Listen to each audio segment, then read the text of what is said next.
இப்போ காலபுருஷனுக்கு 5ஆம் இடம் புத்திரஸ்தானம், இப்போ 12ஆம் இடம் அயனசேன போகஸ்தானம். இந்த 5 மீனம் 12 5 12 இந்த உல்லாச ஸ்தலம். இப்போ பாருங்கள், நான் இணைக்கிறத வச்சு நீங்கள் பல வீடுகளை இணைச்சின்னு வைங்களேன், ஒரு மர்மமே நீங்கள் ஒரு பெரிய ஒரு ஒரு விஞ்ஞானி ஆயிடுவீங்க.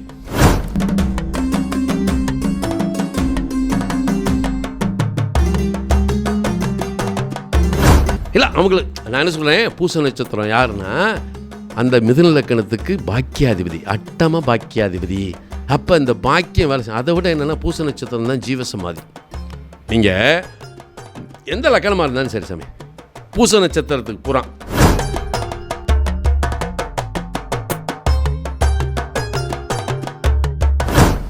இப்போ ஒரு கரு உருவாகக்கூடிய இடம் என்பது எந்த இடம் என்பதை வைத்துத்தான் உன் குழந்தையினுடைய நிலையை பற்றி சொல்ல முடியும். ஒரு குழந்தை பிறக்குதுரா, அது எப்படிப்பட்ட குழந்தையாக இருக்கும் சொல்லலாம். கல்யாணம் முடிஞ்சாச்சு, சாந்தி மூணுலாம் வச்சுருவாங்க. ஹனிமூனுக்கு எங்கே போகிறீங்க? தாய்லாந்து போகிறோம், மணிலா போகிறோம், சிம்லா போகிறோம். சொல்லுவேன் கொடைக்கானலுக்கு போகிறோம்னே அப்படிமா. ஏன்ட்ட நல்லா தெரிஞ்சுக்குங்க, நிறைய பேர் குழந்தை இல்லாதவங்க என்கிட்ட வருவாங்க. இதெல்லாம் உங்களை சிந்திக்க வைக்கிறதுக்கு. நீங்கள் 4 பேர்த்துக்கு நல்லது சொல்லணும், சரியா? நீங்கள் 4 பேர்த்துக்கு நான் சொல்கிறது ஒரு சின்ன இது தான். நீங்கள் அதை எப்படி விரிவாக்கம் பண்ணுறீங்களோ உங்கள் மனசுக்கு உங்கள் ஆய்வுக்கு எப்படி வருதோ அந்தபடி நீங்கள் பக்குவமாக சொல்லுங்கள், தப்பே கிடையாது. ஒருத்தன் கன்னியா லக்னத்துக்காரனுக்கு குழந்தை இல்லை, கன்னியா லக்னத்துக்காரனுக்கு குழந்தை இல்லை, இல்லை மேச லக்னத்துக்காரனுக்கு கூட குழந்தை இல்லை வச்சுக்கணும், இல்லை மிதுன லக்னத்துக்காரனுக்கு குழந்தை இல்லை வச்சுக்கணும். இப்போ இந்த கன்னியா லக்னத்துக்காரனுக்கு 12ஆம் இடம் எது? சிம்மம். இது மலையும் மலை சார்ந்த இடமும், ரைட்டா? இப்போ மலையும் மலை சார்ந்த இடம்ன்றது நம்ம எடுத்துக்கிட்டோம்னா கொடைக்கானல், ஊட்டி நம்ம சொல்லுவோம். இந்த கல்யாண லக்னத்துக்காரங்க பூராமல் என்ன செய்வாங்க, அவங்களுக்கு 10ஆம் இடம் காலபுருஷனுக்கு 3ஆம் இடம் இல்லையா? எப்போ பார்த்தாலும் மண்டைக்குள்ளே இந்த தொழிலை பற்றியே வேலையை பற்றியே சிந்திச்சுக்கிட்டு இருப்பாங்க. இவங்களை தட்டி விட்டு வெளியே கூட்டிகிட்டு போகணும். பொண்டாட்டி கூப்பிட்டு போடா, கொடைக்கானல் போய் ஒரு வாரம் தங்குடா அப்படின்னு சொன்னோம்னா சரி. அங்கே போனோடனே என்ன செய்வேன், அந்த வேலையெல்லாம் மறைஞ்சு சைஸ்லாம் பார்த்துட்டு வரும்போது சாப்பிட தூங்கும்போது இங்கே என்ன ஆகும், அந்த 5 12 கன்னியா லக்னத்துக்கு 12ஆம் இடம் இது சிம்மம், அது காலபுருஷனுக்கு எத்தனாம் இடம்? அந்த இடத்துல அப்படின்னு ஒரு நாள் கிரிப் ஆயிடுச்சுன்னா அழகான குழந்தையை அவனுக்கு கொடுத்து விடும். இந்த குழந்தைய எடுக்கிறதே ஒரு வித்தியாசமான, இந்த குறிப்பிட்ட இடத்துக்கு குழந்தை இல்லாதவங்களுக்கு நான் சொல்கிறது. சரி, நான் வீட்டுக்குள்ளே கணவன் மனைவி கல்யாணம் முடிச்சாச்சு. அங்கே அந்த வீடினுடைய தன்மை இப்போ தான் பரணி பாரதி இதுக்கு பிடிக்கணும். ஏன்னா வாஸ்து குற்றம் இல்லாத ஒரு அழகான அம்சமான ஒரு 2 அறைகள் கொண்ட வீடாக இருந்தாலும் அதற்குள் அந்த கணவன் மனைவி கூடி அந்த இடத்தில் உருவாகக்கூடிய கரு இருக்கு பாருங்க, அது இந்த உலகத்தை வெல்லும். இப்போ 4ஆம் இடத்துக்கு எவ்வளோ இம்பார்ட்டன்ட் கொடுத்துருக்கேன். சரி சார், 4ஆம் இடத்துல கணவன் மனைவி உறவுன்றது இந்த 5 12 தானே உல்லாச செலாகும். அப்போ கணவன் மனைவி உல்லாச செலாகும் தானே பண்ணணும். இங்கே எப்படி 5 12 வரும்? ஏன்னா அவர் என்ன சொல்கிறார், அந்த ரகம்னு சொல்லிட்டார். வீட்டுக்குள்ளே தான் அது நடக்குது. இப்போ காலபுருஷனுக்கு 5ஆம் இடம் புத்திரஸ்தானம், இப்போ 12ஆம் இடம் அயனசேன போகஸ்தானம். இந்த 5 மீனம் 12 5 12 இந்த உல்லாச ஸ்தலம். இப்போ பாருங்கள், நான் இணைக்கிறத வச்சு நீங்கள் பல வீடுகளை இணைச்சின்னு வைங்களேன், ஒரு மர்மமே நீங்கள் ஒரு பெரிய ஒரு ஒரு விஞ்ஞானி ஆயிடுவீங்க. இது காலபுருஷனுக்கு 5ஆம் இடம், இது காலபுருஷனுக்கு 12ஆம் இடம், சரியா? இந்த 5 12 உல்லாச ஸ்தலம்னு எடுத்துட்டோம். ஆனால் இதுதான் இந்த 12ஆம் இடத்தினுடைய தன்மையை வச்சு தான் இங்கே குழந்தையினுடைய பிறப்பினுடைய நிலை, வீரியம், ஆரோக்கியத்தை எப்படிப்பட்ட குழந்தை பிறக்குன்னு நம்ம எடுத்துக்கலாம். இந்த 5 12 அப்படியே இணைக்கலாம் பாருங்களேன். இந்த 12ஆம் இடத்துக்கு 4ஆம் இடம் எத்தனாம் இடம்? இந்த 5ஆம் இடத்துக்கு 4ஆம் இடம் எத்தனாம் இடம்? இப்போ 5 12 எங்கே உருவாகுது? வீட்டுக்குள்ளே உருவாயிருச்சா? இப்போ காலபுருஷனுடைய 5 12 எந்த இடத்துல கூடுது? 4ஆம் இடத்துல கூடுது. அப்போ 4ஆம் இடம் எப்படிப்பட்ட இடமா இருந்தால் அவருடைய வாழ்க்கை எப்படி அமையும்? சுற்றுமா இருக்கா? என்ன எவ்வளோ பெரிய ரகசியத்தை சொல்ல உருவையில் சலனம் இல்லாமல் இருக்கீங்க. என்ன எவ்வளோ பெரிய ரகசியத்தை உங்கள்கிட்ட உடச்சி விட்டேன்.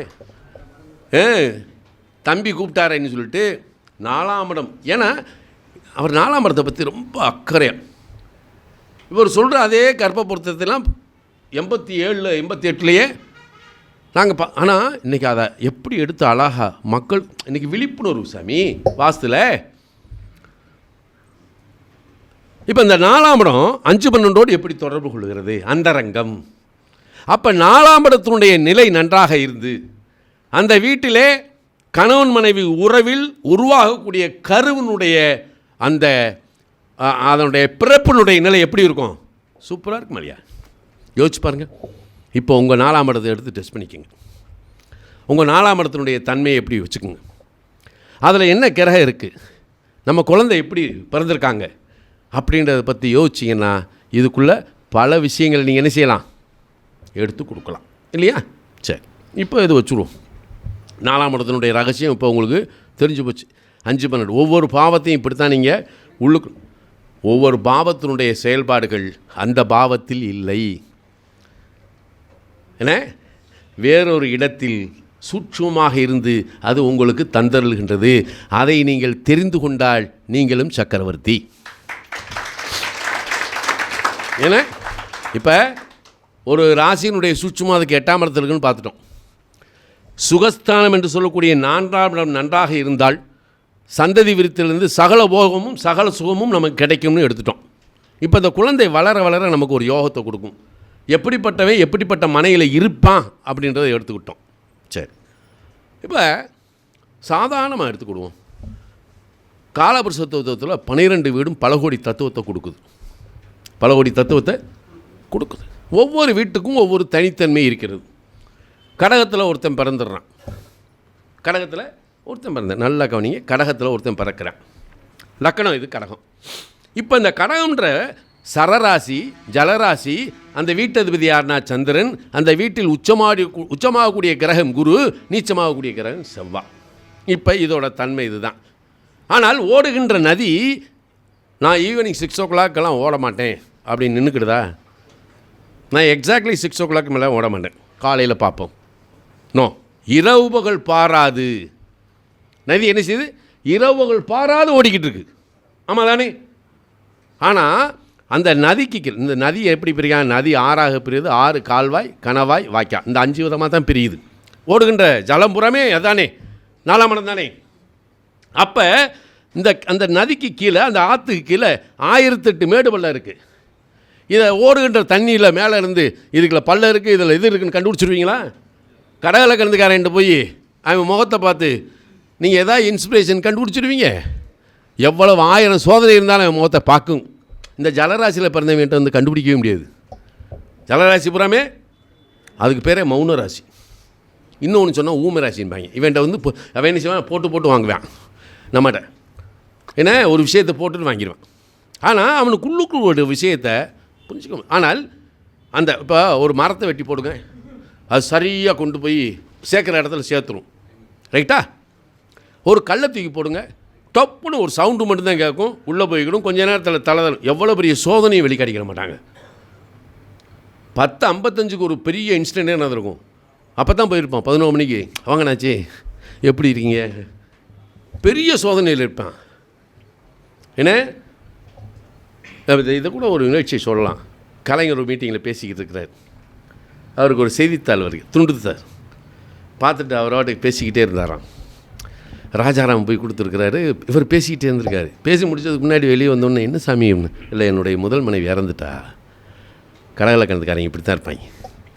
ஏன்னா அவங்களுடைய குறிக்கோள், அவங்களுடைய இது இரவுகள் உழைப்பு சாமி. அவங்ககிட்ட இந்த உழைப்பு என்ன செய்து அவங்களுக்கு நல்ல சுகபோகத்தை கொடு. இந்த 4ஆம் இடம் சுகஸ்தானம் என்பது கடலை கணத்துக்கு கொடுத்தே ஆகணும். அதுக்கு உண்டான உழைப்பு அது சிந்தி தான் ஆகணும். என்ன? சரி, இப்போ கடகலக்கணம். இவன் என்ன நட்சத்திரத்தில் பிறந்துடுறான்? புனர்பூச நட்சத்திரத்தில் பிறந்துடுறான்.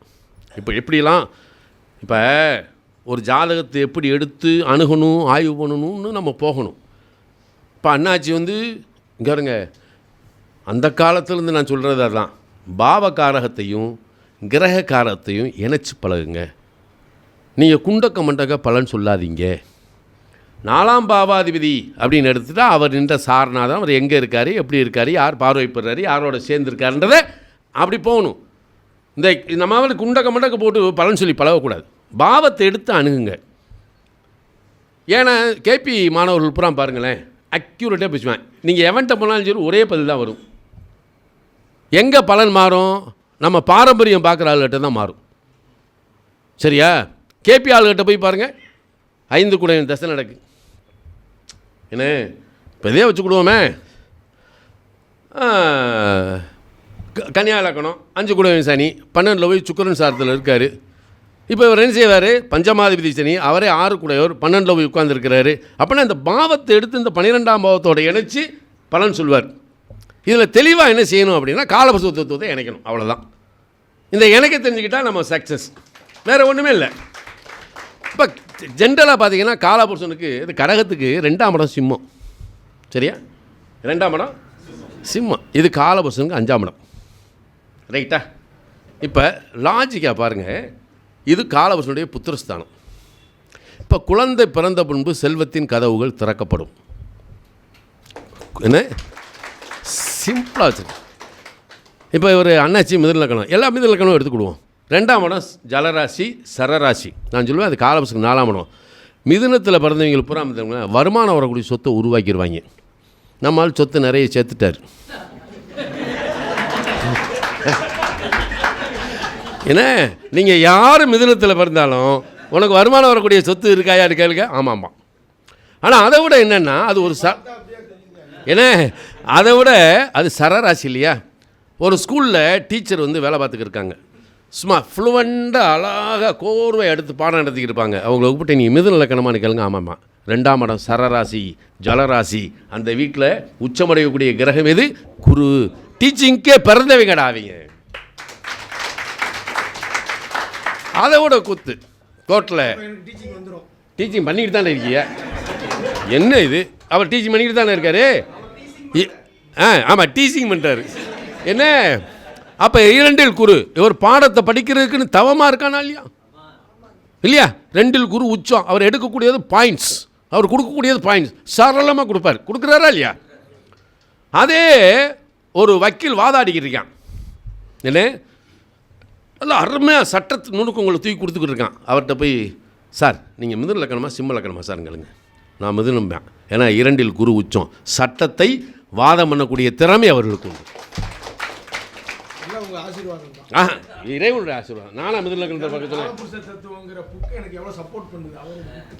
என்ன இது உண்மை. நீங்கள் அந்த புத்தகத்தை படித்தா போதும் சாமி, ஒரு 10 தடவையாவது படிக்கணும்.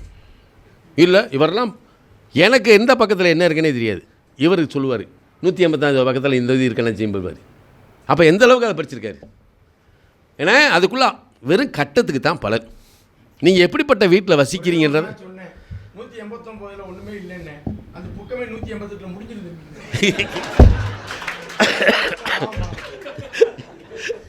அப்போ அந்த குரு 2இலே உச்சம். சரி, இப்போ 2இல் உச்சம். நல்லா கவனிங்க. இவனுக்கு காசு வரும். 11ஆம் இடத்ததிபதி செவ்வாய், மூத்த சகோதர ஸ்தானாதிபதி இங்கே நீச்சம். என்ன மூத்த சகோதர ஸ்தானாதிபதி நீச்சம். இப்போ குரு மிதுன லக்கணத்துக்கு 7 கூடையவர் தானே, அவர் புத்திரக்காரகன் தானே. அப்போ இவனுக்கு கல்யாணம் ஆகி இவனுக்கு குழந்தை பிறந்தவொடனே பாருங்கள், மூத்தவன் அப்படியே டவுன் ஆயிடுவான். இதில் பெரிய ரகசியம் இருக்குது. உங்களுக்கு ஒரு விஷயத்தை சொல்லித்தரேன், ஆய்வு பண்ணி பாருங்கள். ஆனால் பலரை காப்பாற்றி பழகுங்க, முக்கியமான விஷயம். இதெல்லாம் நான் வந்து உள்ளே இது மீனாட்சி எனக்கு கொடுத்தது. நான் ஏன்னோ பெரிய அறிவாளி, நான் ஒரு முட்டாளுங்க. மலைக்கு கூட நான் பள்ளிக்கூடம் ஒதுக்காதவன். நல்லா இருக்குங்க. நான் பெரிய படிப்புலாம் இல்லை. இவராவது ஒரு 8ஆம் கிளாஸ் படிச்சிருக்காரு, 12 வரைக்கும் படிச்சிருக்காரு. நான் 12ஆம் கிளாஸ் கூட படிக்கலையா? சரியா? நான் 12ஆம் கிளாஸ்லாம் படிக்கலை. அவராவது +2 அப்படின்றார். Very good. அதுலேயும் ஹையர் செகண்டரியில் ஃபஸ்ட் இயரா செகண்ட் இயரா? ஏன்னா அந்த காலத்தில் எங்களுக்கு பியூசின்னு ஒன்று இருந்துச்சு இல்லையா? அது மாதிரி இவர் என்ன செய்கிறாரு? Higher secondary first year. ஆமாம், higher secondary first year second year. என்ன அப்போ அந்த இடத்துல குரு உச்சம்.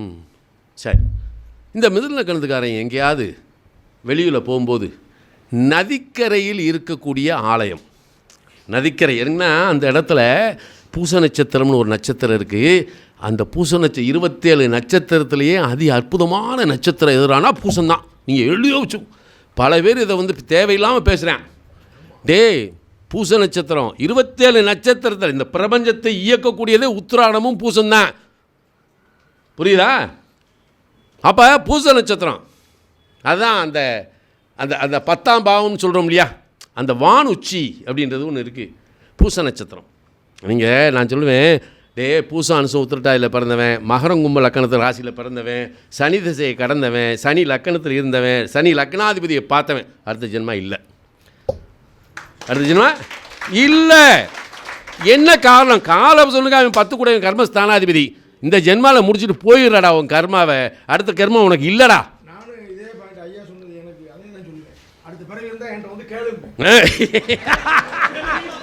ஆமாம், அடுத்த பிறவியில் வந்து அவங்க இங்கே கோவில்பட்டி. ஆமாம், வந்து கேளு. ஏன் அட்ரஸ் தரேன். ஆமாம், இன்னும் ஆனால் உண்மை இங்கே வருங்க. காலபுருஷ தத்துவத்திலேயே மோட்சத்திரியோன்னு சொல்லக்கூடிய கடக விருட்சியம் எனத்துக்குள்ளே தான் சூட்சுமத்தை புறம் கொடுத்துருக்கான். அது மோட்சத்திரியோனம். அதை விட என்னென்னா பூசம் அனுசம் உத்திரட்டாதி இதை யாராவது ஒருத்தன் கை கொள்கிறான் அப்படின்னா அவன் வந்து பிரபஞ்சத்தில் பெரிய ஆளாயிருவான். இதுக்கு ஒரு ராசி. இதை வந்து நம்ம இப்போ அவுக்க வேண்டாம், சப்ஜெக்டுக்குள்ளே மாறி போயிடுவோம். இதை வந்து இன்னொரு மீட்டிங்க்கு நான் இதே இடத்துல வந்து சொல்கிறேன் உங்களுக்கு. இந்த பூசான உத்திரட்டாதியில் என்ன சூட்சுமம் இருக்குது என்ன அதை பார்ப்போம். ஆனால் இந்த ஒரு ஒரு ஒரு நதிக்கரையில் பிரசித்தி பெற்ற ஆலயம் சிவாலயம் இருக்குது. இவன் மிதல் லக்கணத்துக்காரன் தற்செயலாக போய் அந்த நதியில் குளிக்கிறான், அந்த சிவனை வணங்கிட்டு வர்றான், அந்த கோயிலில் வணங்கிட்டு வர்றான் அப்படின்னா சரி, அள்ள அள்ள குறையாத செல்வத்தை அள்ளி கொடுக்கும். எப்படி பாருங்கள், சூட்சுமம் இதுக்குள்ளே தான் வச்சுருக்கேன். சூட்சுமத்தை நம்ம எங்கெங்கேயோ அலைஞ்சு கொடுக்கும். அதனால தான் அவர் என்ன கோயில்பட்டியே வளைச்சி போட்டார். அது பக்கத்து கிராமத்தை இப்போ பேசிக்கிட்டு இருக்கார் அந்த பிரசிடெண்ட்டை. இதில் எவ்வளோ வாங்கலாம், என்ன செய்யலாம்.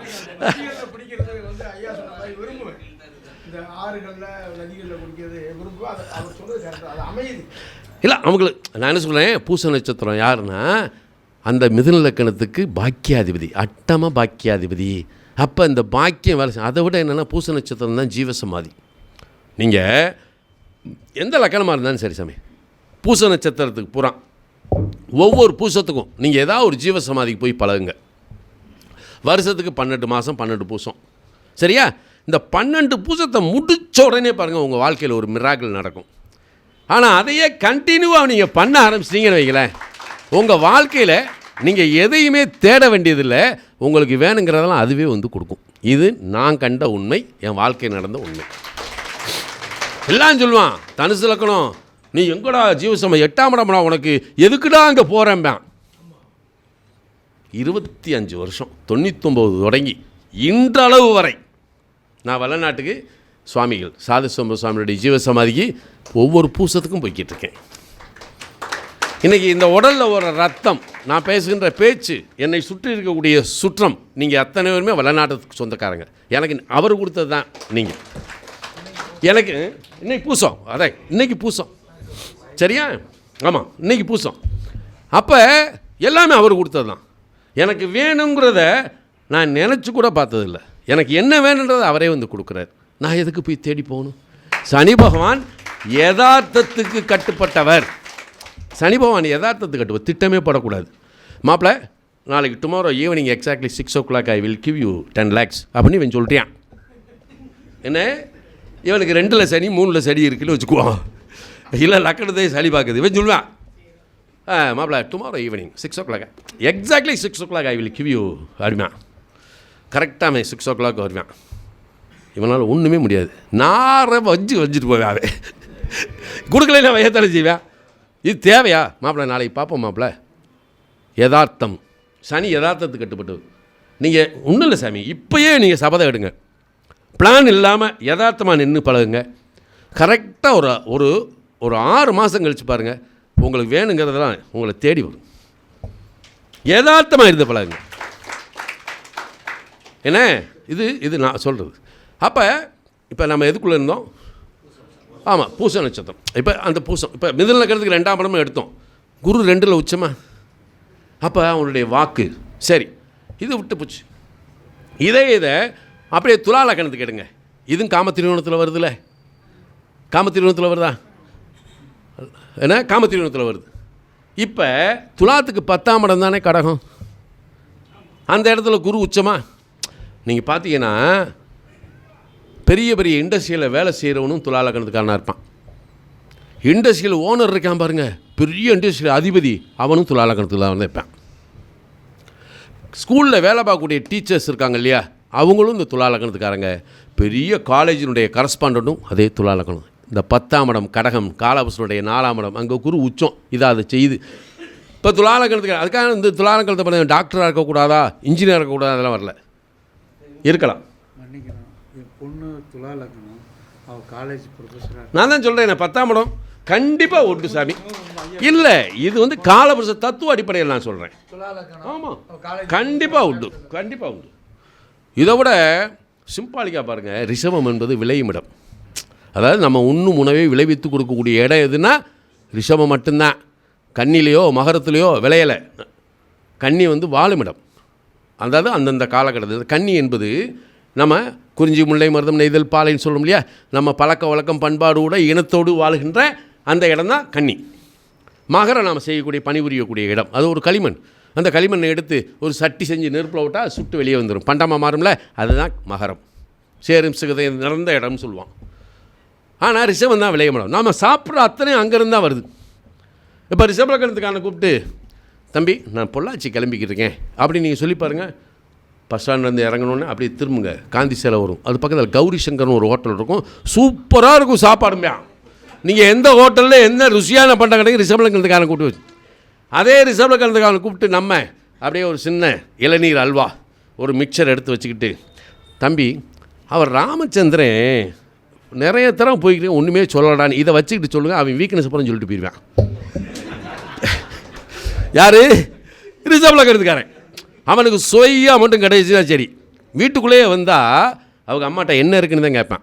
இந்த ரிஷபலுக்கு வந்தவொடனே ஒரு பப்பரம் போட்டு மிக்சரு அல்லது ஒரு ஒரு இந்த ஊரை போட்ட ஒரு கம்பை கூட தூக்கி வச்சோம்னா சரி, மென்னுக்கிட்டே பேசிக்கிட்டு இருப்பான். சொல்லுக்கு சுகமளிக்கக்கூடிய சூத்திரதாரி யாருன்னா ரிஷபம் தான். ஆனால் குடும்பப்பற்றும் பொருளாதாரப்பற்றும் அவன்கிட்ட தான் இருக்கும். கூட பிறந்த அக்கா தங்கச்சியை விட்டு கொடுக்கவே மாட்டான். யார்? பெத்ததாய் என்ன சொன்னாலும் கிணத்துல விழான்னு ஒழிவான். இந்த ரிஷப லக்னத்துக்கான கூப்பிட்டு தாய் தந்தையை கூப்பிட்டு அரட்டிடுவேன். கல்யாணம் பண்ணு நினச்சேன்னா கல்யாணம் பண்ணு, அடுத்த நிமிஷம் தனியாக கொண்டு போய் வச்சிரு. இந்த வீட்டுக்குள்ளே வச்சுருந்து, டேய் உன் பொண்டாட்டிகிட்ட சாப்பிடாதே, இந்த நான் வந்துடுறேன், உன் குடும்பம் கெட்டுறதே உங்கள் அம்மாவனாலேயும் உன் கூட பிறந்தவனால தான்டா. கடைசியில் இதை நம்பாதவன் என்ன செய்ய வந்துடுமா, கடைசியில் வந்து சொல்லுவேன், சாமி இப்போ தான் சாமி நான் உணர்றேன், நான் வீண் போனது காரணமே என் கூட பிறந்தது எங்கள் அம்மாவை தான் சாமிமா. என்ன செய்வாங்கன்னா அது பாருங்கள், ஒரு வாழ்வியல் நடைமுறை. இப்போ இதுலேயும் நடக்கும். இந்த மிதுன லக்னத்துக்கு அது உண்டு, அதை வேறு மாதிரி எடுக்கணும். இப்போ ரிஷப லக்னத்துக்கு 3ஆம் இடம் என்பது காலபுருஷனுடைய 4ஆம் இடம். சந்திரன் உச்சமா, அவங்க அம்மா சொல்கிறத அப்படியே கேட்பாங்க. சரி சம்பாதிச்சு ஒரு வீடு கட்ட போகிறேன். இப்போ 4ஆம் இடம்ன்றது சிம்மம், அழகான வீடு கட்டலாம். ஆனால் ரிஷப லக்னத்துடைய தாயார் வந்து பார்த்திங்கன்னா பிறந்த இடம் பெரிய இடமா இருக்கும், மரியாதைக்குரிய இடத்துலேருந்து அவன் வந்திருப்பா. யார்? ரிஷப லக்னத்தில் பிறந்தவங்களுடைய அம்மா எப்படி நல்ல குடும்பத்தில், உயர்ந்த குடும்பத்தில், ஒரு நாட்டாம மாதிரி ஒரு நல்ல குடும்பத்தில் தான் வந்திருப்பா. அந்த வீட்டுக்குள்ளே அவளுடைய ராஜ்யம் தான் இருக்கும். ஆனால் இவன் சொல்கிறது கூட அவள் சொல்கிறது தான் கேட்பான். ஆனால் இவன் ஒரு சொத்து வாங்க போகிறான்னு வைங்களேன், காலபுருஷன் 4ஆம் இடம் இல்லையா, மனசு கேட்காது. இவன் போய் அம்மா பேரில் சொத்து வாங்கிடுவான். அம்மா இல்லை, அம்மா சொல்கிறதுங்க வாங்கிடுவான். கடைசியில் என்ன நடக்கும்னா, இவனுக்கு ஒரு அவசர ஆத்திரத்துக்கு போய், ஏம்மா கொஞ்சம் பணம் தேவை இருக்குது, இதில் பேங்கில் வச்சு நான் ஒரு 25 லட்ச ரூபா வாங்கிக்கிறேன், அப்புறம் நான் அதை திருப்பிடுவேன். என்னது வீடை பேங்கில் வைக்கிறதா? அது உன் அக்கா தங்கச்சி அண்ணன் தம்பிகிட்ட கேட்கணும்ப்பான்ருவா. கஷ்டப்பட்டது யார்? இவன். கட்டினது யார்? இவன். இடம் யார் பேரில் இருந்துச்சு? அம்மா பேரில். இடம் அவன் பேரில் இருக்குது. தாயின்ற ஒரு இதில் கட்டிட்டான். இப்போ தாய் என்ன செய்யுது? கூட பிறந்தவங்களாம் கேட்கணும்ல, என்னம்மா நான் தானே, அது இல்லைப்பா, அவங்ககிட்ட ஒரு வார்த்தை கேட்டுறது நல்லது தானே. இப்படி கவுத்தி விடுறவங்க தான் இந்த ரிஷப லக்னத்தில் பிறந்த தாய். கூட பிறந்ததும் அப்படியே தான் ஒத்து ஊதுவாங்க. ஏன்னா அப்போத்தான் தெரியும் மவனே பொண்டாட்டியோட லட்சணம் அவங்களுக்கு. இந்த இதில் ஒரு பெரிய கூத்துனா ரிஷப லக்னத்துக்கு 7ஆம் இடம், காலபுருஷனுக்கு 8ஆம் இடம். சரியா? அது வீட்டோட அதிபதி யார்? செவ்வாய். நம்ம எப்படிப்பட்ட குணவதியை தூக்கி கொண்டு வந்து கல்யாணம் பண்ணாலும் அவங்க வீட்டில் போய் கேட்டோம்னா சொல்லுவோம், என்னங்க அவங்க பொண்ணு இப்படியெல்லாம் பண்ணுதுங்க. பக்கத்து வீட்டுக்காரைக்கு வந்துடுவோம், ஏய் யாரை சொல்கிற, ராஜலட்சுமியா, அவள் நல்ல சாந்தம், பொறுமை, நிதானம், அன்பானவப்பா, அவளை பற்றி நீ சொல்லு. அதெல்லாம் இங்கே வேகாதரா. ரிஷபலக்கணத்துக்கானுக்கு எப்படிப்பட்ட பிள்ளையை கட்டி வச்சாலும் அவள் ராட்சசியாக தான் மாறுவா, வேற வழியே இல்லை. என்ன 7ஆம் இடம் 8ஆம் இடமா மாறுதா இல்லையா? அப்போ இந்த இடத்துல தான் இந்த 2ஆம் இடத்துல. சரி, இப்போ நம்ம ஒரு விஷயத்துக்கு போவோம். கடக லக்கணம் இப்படி வச்சுக்கணும், மேச லக்கணம். இதுக்கு சொன்னா தான் உங்களுக்கு ரொம்ப புரிகிற மாதிரி கொண்டு போவோம். மேச லக்கணம். இப்போ மேச லக்கணத்து யோகாதிபதி யார்? முடிச்சுக்கணும், குரு. அதான் தலைமைன்றது. மேச லக்கணத்துக்கு சூரியன், குரு, செவ்வாய் 1, 5, 9 குறியவர்களா? இப்போ நீங்கள் எந்த ஜாதகத்தை எடுங்க, எந்த ஜாதகத்தை வேணாலும் எடுங்க, அந்த லக்கணத்துக்கு 1, 5, 9 கூடையுடைய நட்சத்திரத்தில் இவன் பிறந்திருக்கானான்னு முத பாருங்கள். இப்போ மேச லக்கணம்னா ஒன்று மிருகசிரம் சித்திராவிட்டத்தில் பிறந்திருக்கானா, இல்லை கிருத்திய உத்திரம் உத்திராடத்தில் பிறந்திருக்கானா, அல்லது புனர்பூசம் விசாகம் பொருட்டதில் பிறந்திருக்கானா. இது ஃபஸ்ட்டு இல்லையா? வெரி ஃபஸ்ட்டு என்ன அப்படின்னா லக்னாதிபதியும் செவ்வாய், ஜென்ம நட்சத்திரநாதனும் செவ்வாயா அப்படின்னு பார்க்கணும். இதுதான் ஃபஸ்ட்டு கேட்டர். அந்த லக்னாதிபதியும் செவ்வாய், மேச லக்கணம் தானே, ஜென்ம நட்சத்திரநாதனும் செவ்வாய், அந்த செவ்வாய் சாரத்தில் இருக்கா ஃபஸ்ட்டு.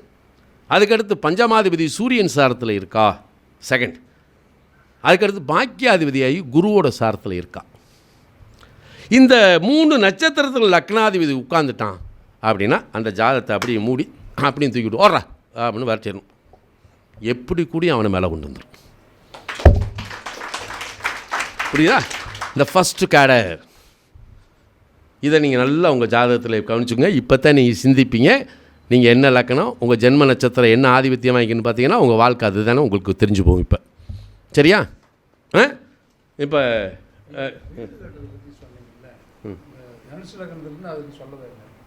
சொல்லலையா? அதை முடிச்சுடுவோம், சொல்லிடுவோம். ஆமாம் சொல்லிடுவோம். ஏன்னா இப்போ இந்த லேசை சொல்லிவிட்டு லாஸ்ட்டில் அப்படி ஃபைனல். இப்போ எந்த லக்கணமாக இருந்தாலும் இப்போ நம்ம எடுத்துக்கிடுவோம். யாராவது ஒருத்தர், நீங்கள் என்ன லக்கணம்?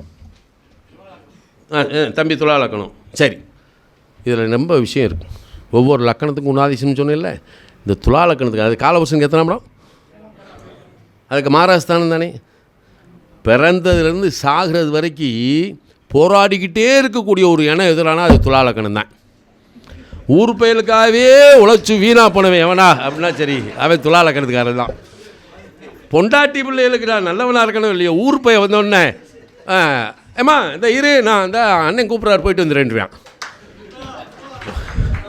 ஏன்னா அது 7ஆம் இடம், அது குணாதிசம்னா ஊர் பயலுக்காக உழைக்கிறது. சரியா? அப்பத்தில் என்ன நட்சத்திரம் வந்துட்டாரா? இப்போ சூரியன் யார்? பாதகாதிபதி. ரைட்டா? இப்போ இதை மட்டும் வச்சுக்கிடுவோம். சூரியன் 11 குடைவர். இதில் ரொம்ப இம்பார்ட்டண்ட்டாக ஒரு விஷயத்தை சொல்கிறேன், கேட்டுக்குங்க. இப்போ துலா லக்கணத்துக்கு சூரியன் தகப்பன் காரகன் வச்சுக்கிடுவோம். சூரியனுங்கிறது தகப்பன் காரகன். இப்போ எந்த இடத்துல சூரியனுடைய நட்சத்திரத்தை எவன் பிறந்தாலும் சரி, அவன் அந்த குடும்பத்தில் உங்கள் அப்பா செய்ய வேண்டியதெல்லாம் செய்யணும். ஏன்னா தகப்பனை என்னென்ன செய்யணுமோ அந்த குடும்பத்துக்கு அதெல்லாம் கிருத்திய உத்திராடத்தோட பிறந்தவன் செய்யணும். அதை விட என்னென்னா ஜென்ம லக்கணத்துக்கு ஜென்ம நட்சத்திரநாதன் பாக்கியாதிபதியாக 9 குடையனாக இருந்தால் கண்டிப்பாக அந்த குடும்பத்துக்கு அப்பன் செய்கிறதெல்லாம் செஞ்சே ஆகணுன்றது தான் விதி, மாற்றமே கிடையாது. அதில் இம்பார்ட்டண்ட் என்ன அப்படின்னா, இப்போ துலா லக்கணத்துக்கு இது 11ஆம் இடம் தானே. எது? சிம்மம் 11ஆம் இடம் தானே. இப்போ துலா லக்கணத்தில் ஒரு குழந்தை பிறந்து சொன்னேன், நம்ம என்ன கேட்கணும்? இவனுக்கு மூத்தது யார் இருக்காங்களாமான்னு கேட்கணும். கேட்டால் இருக்குது அப்படின்னா இவன் துலா லக்கணத்துக்காரனை தத்து கொடுத்து வாங்கணும், அல்லது அந்த இதுக்கு மூத்த குழந்தை இருக்கு இல்லையா அதை தத்து கொடுத்து வாங்கணும். இல்லைன்னா இந்த துலா லக்கணத்துக்காரன் அந்த மூத்த பிள்ளையுடைய வாழ்க்கையவே ஒப்பைத்துட்டு போயிடும். பாதகாதிபதி. இதை மறந்தும் கிடையாது. லாபஸ்தானம் நன்மை செய்யும் அப்படின்னு மட்டும் நினச்சிடாங்க. ஒரு நண்பன் துலா லக்கணத்துக்காரனுக்கு இனிய நண்பனாக இருப்பான். இப்படிலாம் நல்லா செய்வான். கடைசியில் பாதகம் பண்ணிட்டு போகிறதும் அவன் தான். துலா லக்கணத்துக்காரனுக்கு லாபாதிபதி திசை, சரலக்கணத்தில் பிறந்தவனுக்கு லாபாதிபதி திசை நடக்கிறது. சரலக்கணத்தில் பிறந்தவனுக்கு லாபாதிபதி அது பாதகாதிபதி தானே. அப்போ லாபாதிபதி திசை நாளில் உட்காந்து நல்ல சொத்தை கொடுக்குது அப்படின்னா இந்த திசை முடியும் போது நான் என்ன செய்வேன் தெரியுமா? சொத்தை பூரா விற்றுட்டு மறு சொத்து மாற்றிடுறான்ருவேன். ஏன்னா இந்த பாதகாதிபதி கொடுத்த சொத்து என்றைக்குமே ஒரு விவகாரத்தோடு தான் நிப்பாட்டிட்டான். இதை நல்லா தெரிஞ்சுக்குங்க. துலாலக்கணத்தில் ஒரு குழந்தை பிறந்துருச்சா, மூத்தது பொம்பளை பிள்ளை இருக்கா, இவனை தத்து கொடுத்து வாங்கிடு, இல்லாட்டி பொம்பளை பிள்ளை. ஏன்னா அது காலபுருஷனுக்கு 5ஆம் இடம். வாழ்க்கையை, தனக்கு வேண்டிய வாழ்க்கையை தானே உருவாக்கி கொண்டு கடைசியில் நெருப்பில் தான் மாளுது அந்த பிள்ளையெல்லாம். பாதகம்தான். அதே மாதிரி தான் மகர லக்கணத்தில் பிறந்தவனுடைய மூத்த சகோதரர்கள் 11ஆம் இடம், காலபுருஷனுக்கு 8ஆம் இடம். எத்தனை குழந்தை பிறந்தாலும் சரி, அந்த மூத்தது பூரா கஷ்டப்படுறதை நீங்கள் நல்லா பார்க்கலாம். அதுக்கு ஒரே ஒரு வழி தான். மகர லக்கணத்தில் பாருங்கள், 9ஆம் இடம் காலபுருஷனுக்கு 6ஆம் இடம். தகப்பனாக அந்த குடும்பத்தில் இருக்க மாட்டான், இல்லாட்டி நோயாய்ப்பட்டு இதாயிருமா. மகர லக்கணத்துக்கு தந்தை என்பதை கொடுத்து வைக்காது. ஏன்னா காலபுருஷனுக்கு அவனுக்கு 12ஆம் இடம், காலபுருஷனுக்கு 9ஆம் இடம். 9ஆம் இடம் கண்டிப்பாக. அதனால தான் மகர லக்கணத்தில் ஒரு குழந்தை பிறந்த உடனேயே, இந்த குழந்தைய 1 வருஷம் ஆனவுடனே கோயிலில் மொட்டை எடுத்த உடனே தத்து கொடுத்து வாங்கியிருக்கடா பெருமாள் கோயிலுக்கு, எல்லாரும் தப்பிச்சிடலாம். கூட பிறந்ததுலேருந்து அப்பன்லேருந்து எல்லாத்தையும் தப்பிச்சிடலாம். சரியா? இப்படி இந்த 11ஆம் இடத்தை மட்டும் நீங்கள் எடுத்து பார்த்தீங்கன்னா அதுக்குள்ளே நிறைய பாதகஸ்தானம். ஏன்னா 11ஆம் இடம் மூத்தது தானே. நீங்கள் கடக லக்கணத்தில் பிறந்திருப்பேன், மூத்தது ஒரு பொம்பளை பிள்ளை பிறந்து நல்லாவே இருக்கும். டக்குன்னு என்ன செய்யும் தெரியுமா? திடீர்னு பெரியம்மாவை காணும் அப்படிம்பாங்க. பெரியம்மாவை இதாகிடும், பெரியம்மாவை இறைவனுடைய சேர்த்துடும். காரணம் என்ன? அது காலபுருஷனுக்கு 4ஆம் இடம், 11ஆம் இடம் என்பது பெரியம்மா. இவன் பிறந்த உடனே யார் செய்யுது? கூட பிறந்த சகோதரி ஒன்றும் செய்யலை, பெரியம்மாட்ட போய். இப்படி இதுக்குள்ளே பல விஷயங்கள் இருக்குது. நம்ம அதை புரிஞ்சு எடுத்துக்கிட்டோம்னா போதுமான. ஒவ்வொரு லக்கணத்துக்கும் ஒரு, இப்போ மேச லக்கணத்தில் பிறந்தவன் புனர்பூச நட்சத்திரத்தில் பிறந்துடுறான். நல்லா கவனிங்க, மேச லக்கணம். இப்போ எப்படி அது பிறப்பினுடைய நிலையை நம்ம எப்படி பிரிக்கணும்? மிருகசிரம் சித்திரை அவிட்டமா. லக்னாதிபதியும் செவ்வாயாகி, ஜென்ம நட்சத்திரநாதனும் செவ்வாயாகி, அந்த செவ்வாயுடைய சாரத்தில் இருந்தால் அவன் வாழ்க்கை என்ன? அப்படி போகணும். ஏன்னா இப்போ நான் எடுத்துக்கிட்டால் தனுசு லக்னம், நான் உத்திராட நட்சத்திரம். ஏன்னா ஜென்ம லக்கணத்துக்கு ஜென்ம நட்சத்திரநாதன் பாக்கியாதிபதியை பஞ்சமத்தில் உச்சம். பஞ்சமத்தில் நாத்தியவாதியாக இருந்து ஆத்தியமக்கு காடுமலை வனாந்தரத்துக்கு போய் நான் எனக்கு கிடைச்ச குருநாதர்கள் புறாமே அற்புத சக்தி படைத்த குருநாதர்களுடைய தயவால் எனக்கு கிடைச்ச உபதேசங்கள் கொஞ்சம் நெஞ்சில்லை. அவங்களுடைய தயவும் அந்த அனுக்கிரகம் தான் இன்றைக்கி உங்கள் முன்னாடி நான் நிற்கிறதுக்கு காரணம். இயற்கை எனக்கு கொடுத்துருச்சு. ஆனால் எங்கள் அப்பா செய்ய வேண்டிய அத்தனை, எனக்கு 3 வயசில் எங்கள் அப்பா இறந்துட்டாங்க. நான் படிப்பெல்லாம் திறந்து அப்படியே உழைச்சி அப்படியே பேப்பர் வச்சு படுத்து கிடந்த 5 ரூபா சம்பளத்துக்காக. அதில் குடும்பத்தை காப்பாற்றணும். இன்றைக்கி அக்கா, தங்கச்சி, தம்பி எல்லா பிள்ளைகளையும் கட்டி கொடுத்த ஆளாக்கி கல்யாணமே வேண்டாம்னு சொல்லிக்கிறோமே. என் குருநாதன் கல்யாணம் பண்ணலைன்னா உன்னை தொலைச்சிட வேண்டார். ஏன்னா அவரே பொண்ணு தான் கல்யாணம் பண்ணி வச்சார். ஏன்னா இப்படி வாழ்க்கையை அந்த ஜென்ம நட்சத்திரம் தீர்மானிக்கிறது. நல்லா தெரிஞ்சுக்கோங்க. இதுக்குள்ளே இப்போ ஒரு மேச லக்கணத்தில் வந்தேன், செவ்வாய் சாமி லக்னாதிபதி தான், ஆனால் அவர் அட்டமாதிபதியும் கூடத்தான சாமி வரும்ல. இதை எப்படி கொண்டு போகிறது? இதை எப்படி பார்க்குறது? இதுதான் டெக்னிக். இதுக்குள்ளே தான் மர்மமே இருக்கிறது. நீங்கள் பார்க்கக்கூடிய பார்வை, ஜாதகம் பார்க்கக்கூடிய பார்வை முழுக்க தவறானது. இப்போ இதை எப்படி நீங்கள் ஒரு ஜாதகத்தை அணுகணும், எப்படி எடுக்கணும், இதுக்குள்ளே தான் மர்மம் இருக்கிறது. சரியா? மர்மம். இவன் துலாலக்கணம் உத்திராட நட்சத்திரமா? உத்திராட நட்சத்திரம்ட்டான் இல்லையா? சந்திரன் போய் 4ல் உட்காந்துட்டான். அப்போ சூரியன் எங்கே இருக்குது? எந்த தமிழ் மாதம்? பாருங்கள், ஆட்சி பெற்றிருக்கார். சுக்கிரனுடைய நட்சத்திரம். அந்த மினிக்குத்தனம் கரெக்டாக இருக்கா? சிம்மா. அப்படியே வெள்ளையும் சொல்லியும் பட்டை அடித்து மற்றவன் பார்க்குற மாதிரியே கவர்ச்சிகரமாக வருவாங்களா? ஆமாம், இல்லை அது கொடுத்துரும் சாமி, அதெல்லாம் கொடுத்துரும். அதாவது 11 கூடிய சூரியனே லக்னாதிபதியாகிய சுக்கிரன் சாரம் இல்லையா? அப்போ சுக்கிரன் போய் ஒன்று நீச்சமாக இருக்கணும், இல்லை கடகத்தில் நிற்கணும். எதில் நிற்கிது? லக்கணத்தை ஆச்சு. சூப்பர். 1க்கு 2 பொண்டாட்டி வேணால் கட்டி வைக்கலாம் அவனுக்கு. ஆனால் ஒன்றுக்கு ஆகாது.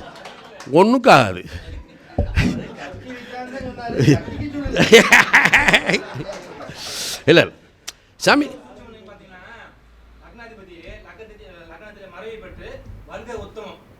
லக்கணத்திலே வக்கரம் பட்டா வக்கரம்னு இது சித்திரை நட்சத்திரத்துடைய 3ஆம் பாதத்தில் இருப்பார்.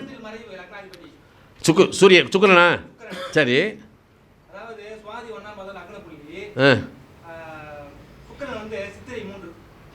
சித்திரை 3னா இதுக்குள்ளே தான் லக்கணத்துக்கு பார்க்குறியா? அப்படியெல்லாம் பார்க்காத, லக்கணத்துக்குள்ளே வந்துட்டார் வர்க்கோத்தமாக சுக்கிரன் அப்படி சொல்லு. லக்கணாவே ஒன்ற லக்கணத்தில் தானே இருக்கார்.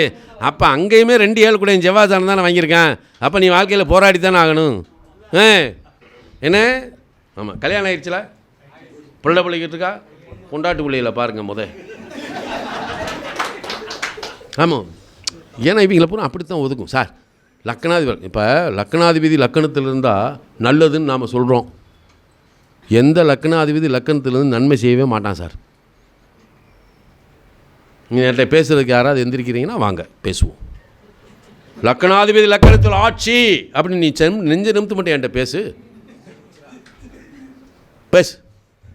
பார்க்குறேன் உனிய இரு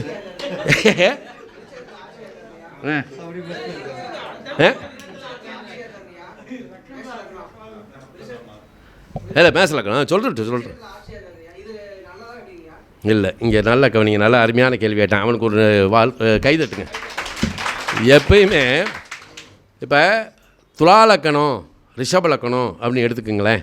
இவனுக்கு சுக்கிரதசை வந்துச்சுன்னு வைங்களேன், சஸ்ஸாசகம் வேலை நடக்கும் 6 8. அதே மாதிரி தான் மேச லக்கணத்துக்கு செவ்வாயினுடைய நிலை வந்து சஸ்ஸாசகம். ஆனால் இது என்ன செய்யும்? ரிஷபமும் துலாமும் கல்யாணம் பண்ணி வச்சு பொண்டாட்டினால் ஓத்திரம் வைப்பான். இந்த மேச லக்கணத்துக்கு செவ்வாய் சஸ்ஸாசகம் இருக்கு இல்லையா, அது ஊர் பயலுக்கு ஏதாவது வாங்கி கொடுத்துட்டு இல்லை ஊர் போயிட்டேருந்து ஏதாவது வாங்கிட்டு அவஸ்தைப்பட்டுக்கிட்டே இருக்கும் வாழ்க்கை புறம். புரியுதானு சொல்கிறது? சஸ்ஸாசம் 6 8. மேசத்துக்கு விருச்சியத்துக்கு மேசம் 6ஆம் இடம் தானே, மேசத்துக்கு விருச்சியம் 8ஆம் இடம் தானே. 6 8 பொண்டாட்டி உள்ள பாசம் இருக்கும். அப்படியே போவேன் வீட்டுக்குள்ள ஒன்று பொண்டாட்டி ராட்சசி ஒரு ஈட்டி எடுத்து வச்சுருப்பா. தெரியாமன்ட்டு எப்படா அந்த குடும்பத்துட்டு ஓடி போயிடுவோமா இப்படி தான் சிந்தனை வரும். ஏன்னா ஒரு கான்ட்ரவர்சி ஆகிட்டு இருந்துச்சுன்னா நிம்மதி வருமா? இந்த சஸ்ஸாசகம் நம்ம சொல்கிறோம். ஆனால் ஒரு விஷயத்தை சொல்கிறான் பாடலில் ஒன்று சொல்கிறான், செவ்வாயும் சுக்கிரனும் 2இல் இருந்தால், அவன் என்ன லக்கணமாக இருந்தாலும் சரி 2இல் இருந்தால் அவன் அரசனுக்கு நிகரானவன்றான். எப்படி பாருங்கள், வர்த்தகத்தில் மிகச்சிறந்த தொழில் அரசன்றான். என்னடான்னு ஆய்வு பண்ணி பார்த்தோம், ஒன்றுமே கிடையாது. அதில் மேசம் ரிஷபம் துலாம் விருச்சியம் தானே. இப்போ மேசத்துக்கு 2ஆம் இடம் சுக்கிரனா, 7ஆம் இடம் இவன் வந்து வர்த்தக பார்ட்னர் வந்துடுறானா, அந்த 7ஆம் இடத்துக்கு 2ஆம் இடம் செவ்வாயா. அப்போ 2 அதாவது 1 2 7 8 இவன் சம்பாதிக்க வர்த்தகத்தில் உருண்டுக்கு போய்கிட்டு இருக்கு. இது தொழில் பெரிய அதிபர். எப்படி கோடீஸ்வரன் ஆக்குது பாருங்க இந்த செவ்வாய் சுக்கிரனுக்கு. எவ்வளோ அழகாக வச்சுருக்காங்க சார். இதுக்குள்ளே வெறும் கட்டம் தான் சார். வெறும் கட்டத்துக்கு பலன் சொல்லுவோம், ஒன்றும் பேசக்கூடாது. வெறும் கட்டத்துக்கு 100%. நான் கிரகம் வேண்டாம், உன் தசாபத்தியெல்லாம் எனக்கு வேணாம். வெறும் கட்டத்துக்கு பலன் சொல்லு வா.